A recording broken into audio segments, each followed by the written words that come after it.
অর্থনীতির শ্বেতপত্র প্রণয়ন কমিটি বলেছে, শেখ হাসিনার শাসনামলের ১.৫ দশকে সবচেয়ে দুর্নীতিগ্রস্ত ছিলেন সরকারি কর্মকর্তা কর্মচারীরা।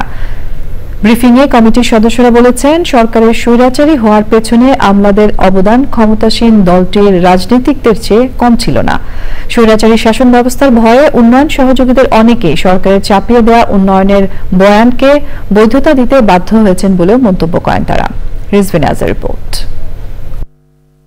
রোববার প্রধান উপদেষ্টা ডক্টর মোহাম্মদ ইউনূসের কাছে রিপোর্ট জমা দিয়েছেন শ্বেতপত্র প্রণয়ন কমিটির সদস্যরা। নির্ধারিত ৯০ দিনের মধ্যেই ৪০০ পৃষ্ঠার এই দলিলটি তৈরি হয়েছে।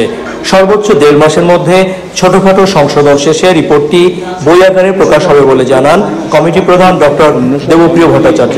তিনটি নির্বাচন এইটা বিষবৃক্ষ সৃষ্টি করেছে এই চোরতন্ত্রে, এবং এর ভিতর দিয়ে আমার দেশের ভিতরে যে মৌলিক গণতান্ত্রিক অধিকারগুলো ছিল, যে জবাবদিহিতার জায়গা ছিল, সেই জায়গাগুলো নিশ্চিহ্ন হয়ে গেছে, এবং সেটার ভিতর দিয়ে স্থানীয় সরকারকে দুর্বল করা হয়েছে এবং সামাজিক শক্তিকে দুর্বল করা হয়েছে।